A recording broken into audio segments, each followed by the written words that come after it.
Where are you in terms of rolling back restrictions? So we are taking a step forward in terms of having our restaurant capacity go from 25% to 50%. We've reengaged most sectors of our economy, but with limitations and safety protocols in place. It's been interesting to see the conversation nationally where some states are, dropping the mask mandate, which I couldn't for the life of me understand, because all of our experts are telling us this is critical to our success going forward. And that's why we've had one since we first found out how important these were in terms of our fight against COVID. So we're making small steps forward, but now is no time to spike the football. We are not done yet. Starting today, you have changed the vaccine eligibility parameters in your state. Some people who are over 50 can start to get it, as well as homeless people. Tell us about that decision, and how do you actually do that logistically? They're not making appointments online.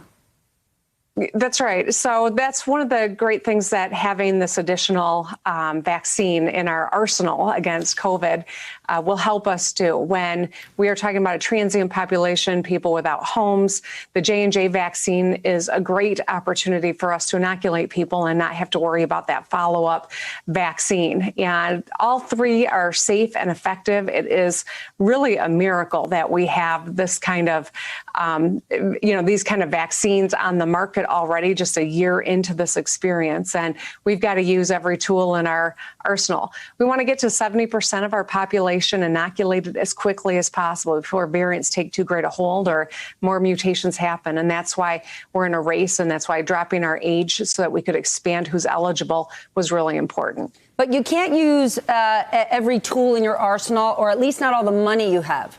Right now, there are federal funds in your state that you cannot currently access because some members of your state legislature are demanding that you give up some of your power in order to get the money. Can you explain what in the world's going on here?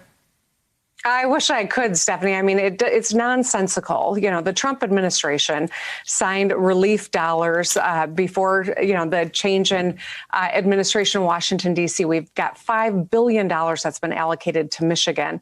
My legislature, who is Republican controlled, is trying to hold those dollars back and trying to push me to relinquish executive powers that I've used to save lives. They know that's never going to happen. And it's just really sad because we got to deploy these dollars to get our kids safely back in school, to help small businesses that have been struggling, to help people who've been struggling, and to build out our vaccine rollout. And so for our legislature to play this dangerous game with resources we desperately need is really disappointing. But sadly, we've got to continue to try to do everything we can to move forward. Before we go, I've got to ask you about domestic terrorism. Over the last weeks, we have been watching these hearings around domestic terrorism. You experienced that firsthand when people in your own state had a plan to kidnap you. Is the current threat getting enough attention? I think that it has to be all hands on deck. I've been, since the death threats began, when President Trump started focusing on me, I've done a lot of outreach to Republican leadership in the White House and the last administration, to our state house here in Michigan. None of us should say that this is acceptable. And yet even leaders in my own legislature have met with some of these militia groups on the very day that they share the same stage.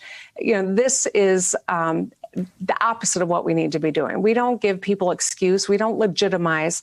We hold people accountable, and we say this is not tolerable. So we're seeing criminal charges move forward on the people that were plotting to kidnap and kill me. And yet we still don't have robust Republican leadership calling out domestic terror for what it is. And until that happens, I'm afraid that it will continue. Thank you. Thank you. Thank you. Thank you very much. Thank all of you out there. Thank you as always. Thanks to at home. Thanks for watching. Thank you so much for letting us into your homes during these extraordinary times.